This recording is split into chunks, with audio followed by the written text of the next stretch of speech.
Hello, welcome to another J Talks Cars.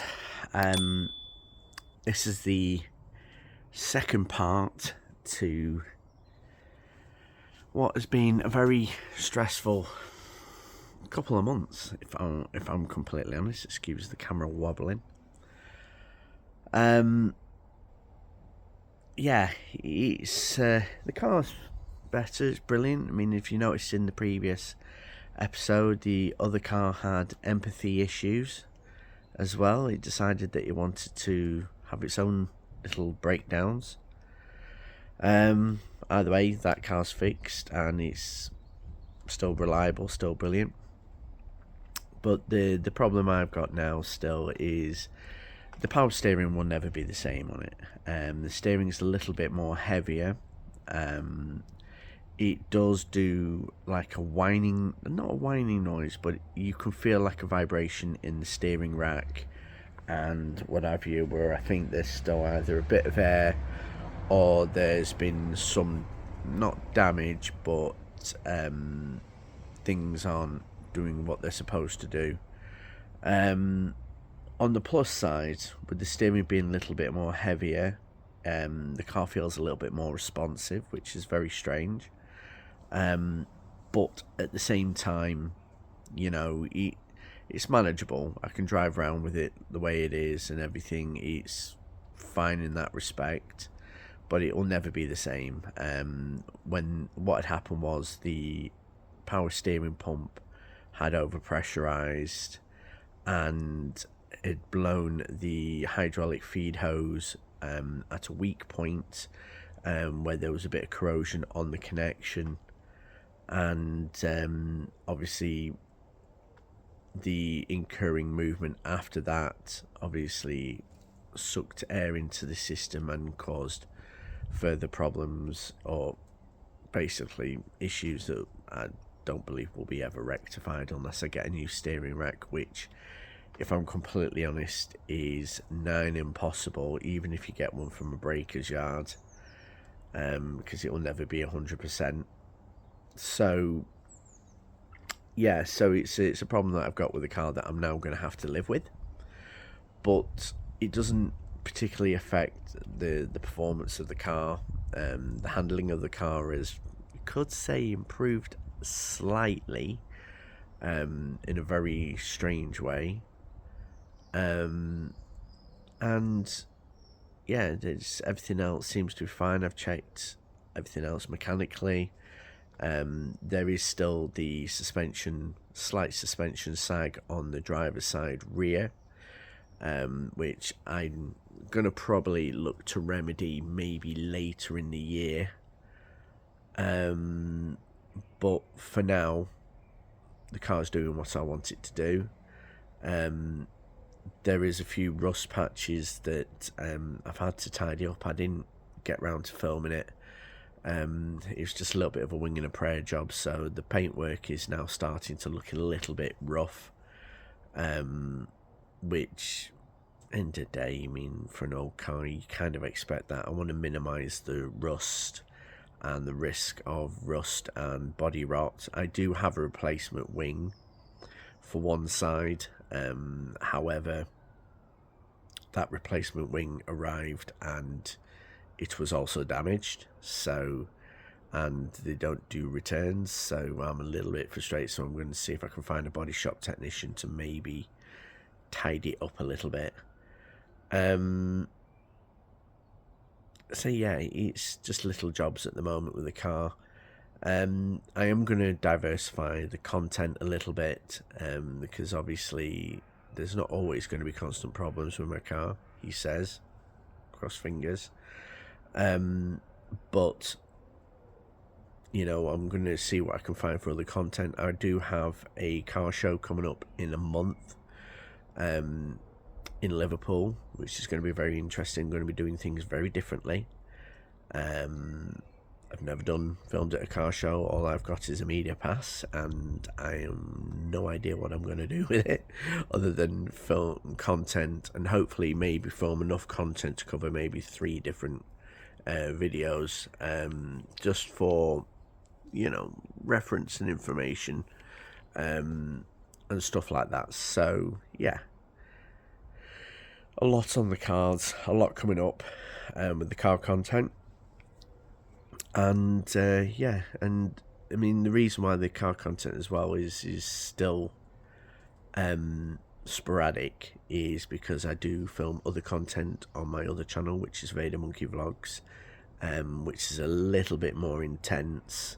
There's a little bit more labour intensive in terms of the sort of content I'm creating. But yeah, that's another reason why the car content is not out every week. I'm at that point now where I'm trying to keep it to like every 2 weeks or once a month. So at least then there is a steady stream of content coming out. And then obviously a few car shows and stuff like that, so, and car meets. So I might go to that.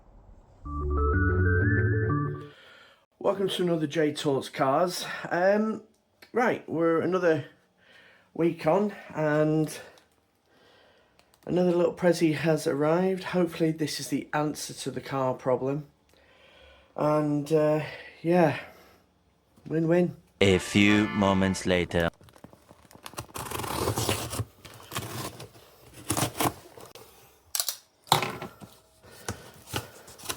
Let's open this.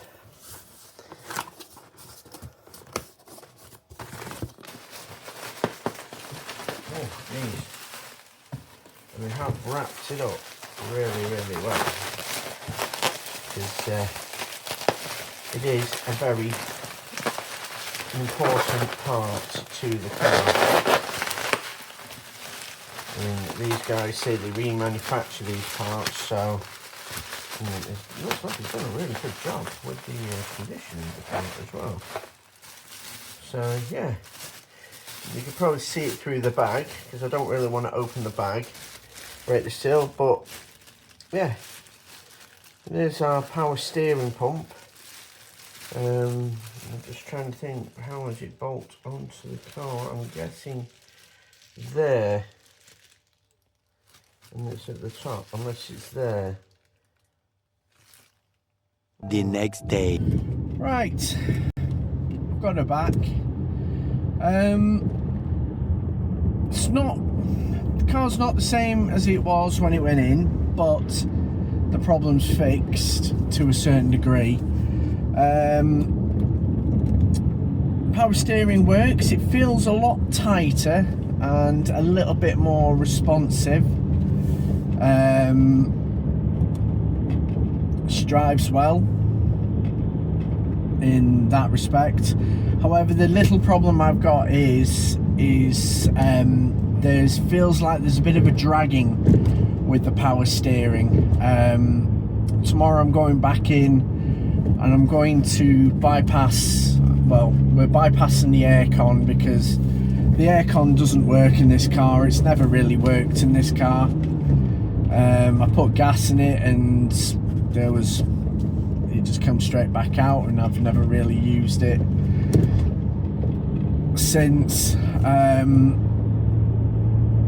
And to be also as well, it might free up some power in the car as well. Handling wise, the car drives quite directly. It feels a little bit more connected with the road, which something it didn't feel before, which is a little bit of a strange one. The power steering does work on it though, so it's quite interesting. But yeah, she's good. Not brilliant, but she's good. I'm just relieved I've got her back for now. But I've had to make just kind of think a few things through with this car. I mean, the car itself's done nearly 196,000 miles, and the engine drives brilliantly. It's a little bit smoky, but I think that's because it's been stood around pretty much for the majority of a month. And yeah, it's better than it was before, when it ended up in the garage, but just in some areas it feels like it's not like it used to be. So I'm a little bit with it, but yeah, we'll see what happens when we bypass the aircon, because I think the aircon has probably seized up, which is probably why the steering feels like it's dragging a little bit.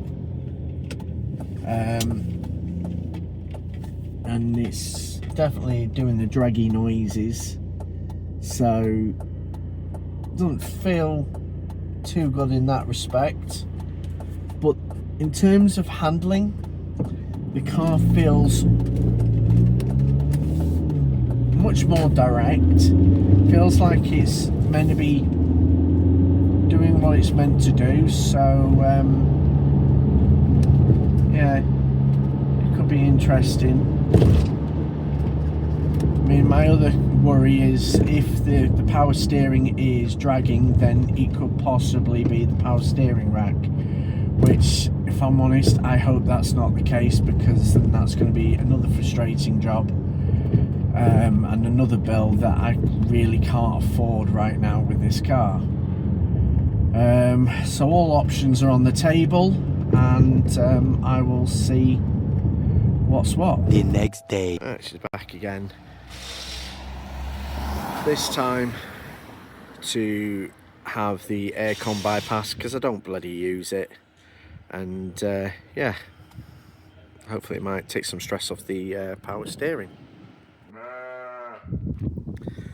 Right, so I would have shown it, but the guys in the garage were busy, so I didn't really want to stick a camera in the face.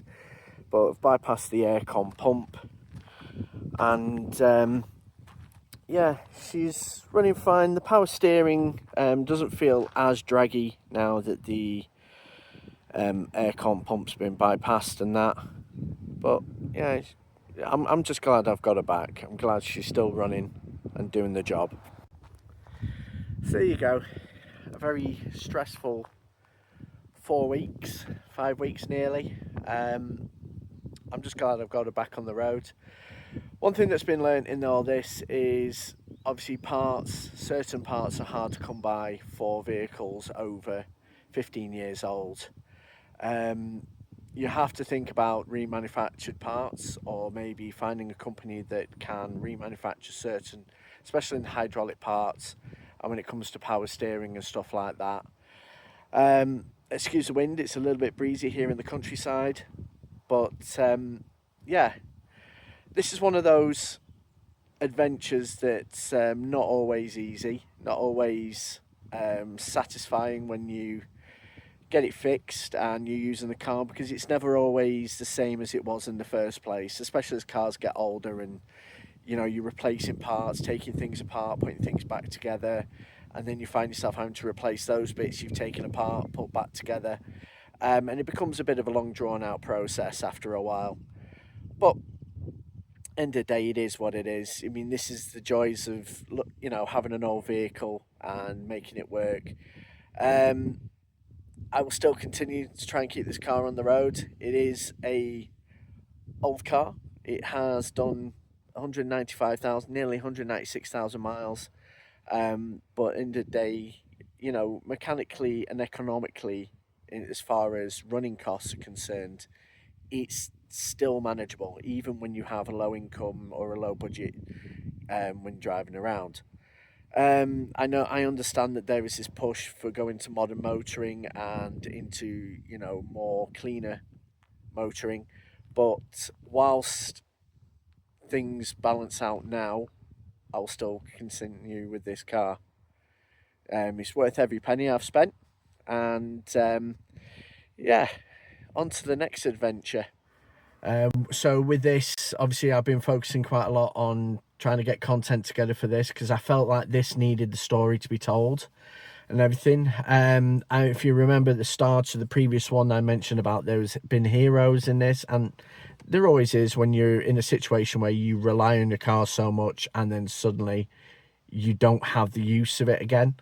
I want to give credit to LIJ in Leyland for basically remanufacturing the hydraulic hose.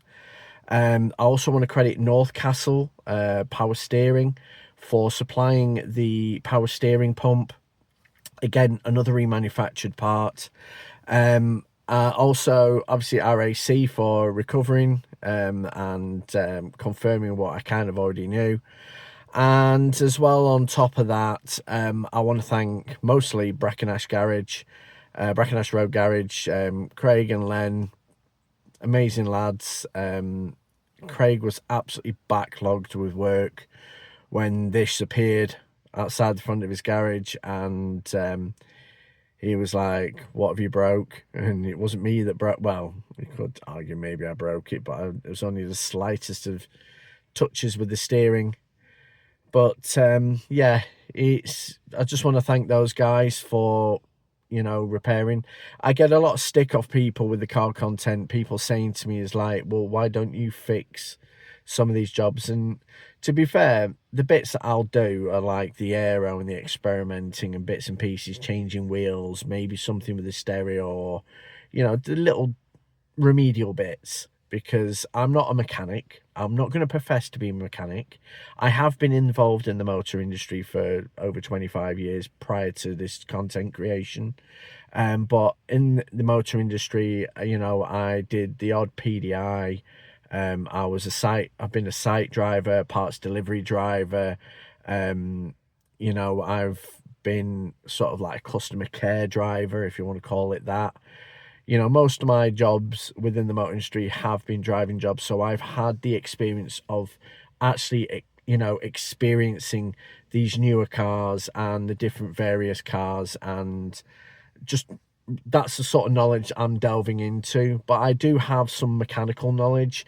It's just not to the level of, if somebody told me to do, to build an engine, I'd be like, what do I do? Even though I've watched copious of other content creators do such a thing, I'm still none the wiser.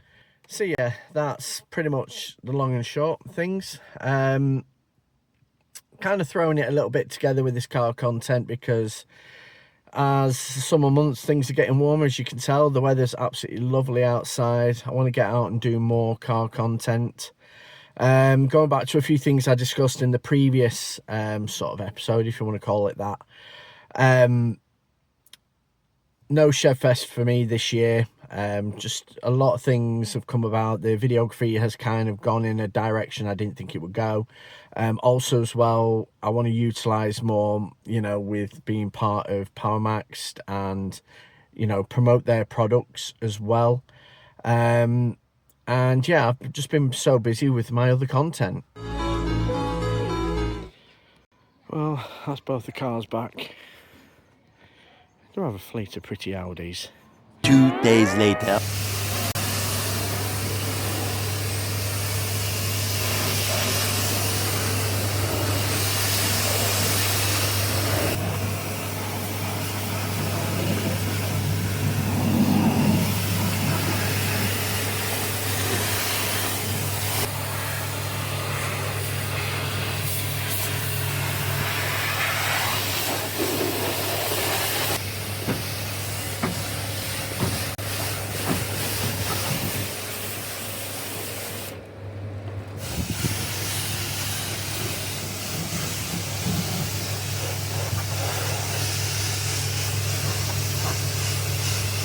Remember where you parked the car?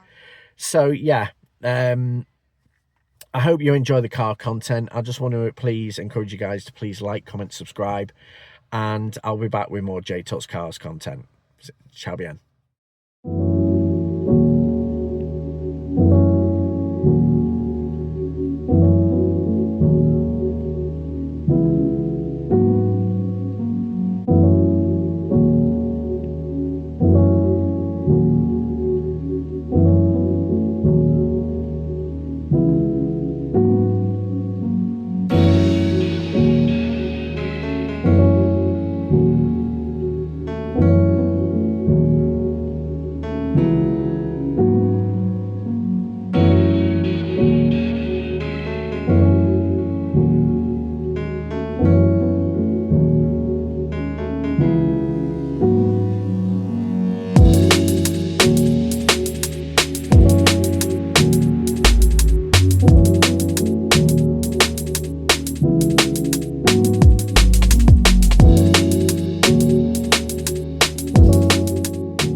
Right, I just want to quickly talk about my Patreon.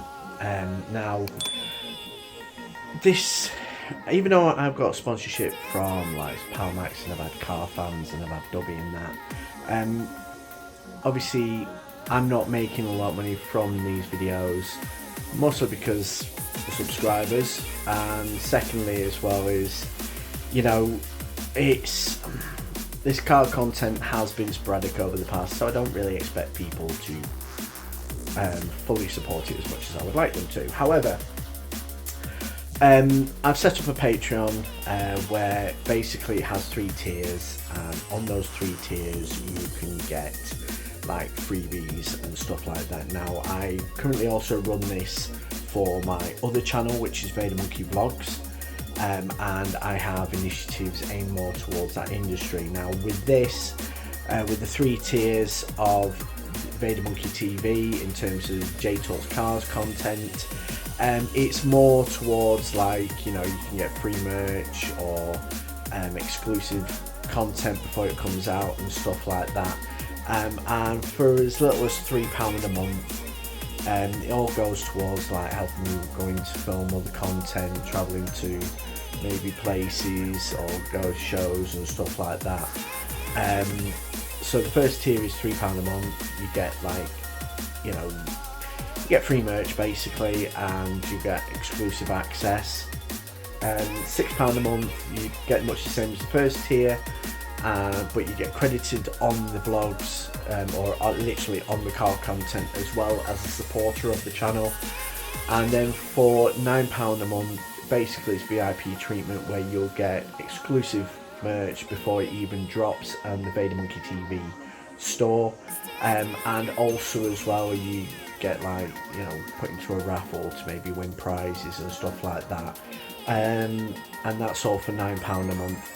So those are the 3 tiers I'm doing for the Patreon for J Talks Cars. I am going to be working out how I'm going to skew this, because I've never really done anything like this before. This is a hobby, or has been a hobby, but it is costing me money in order to do this content.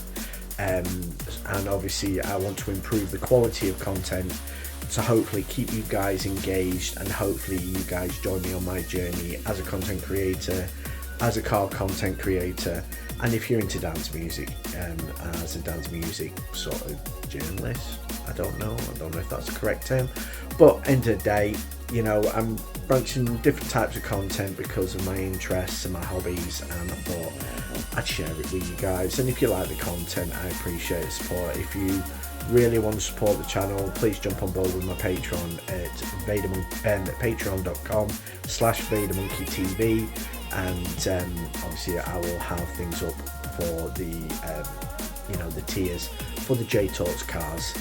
Anyway, thank you very much, and I will see you in the next vid. Ciao, bien.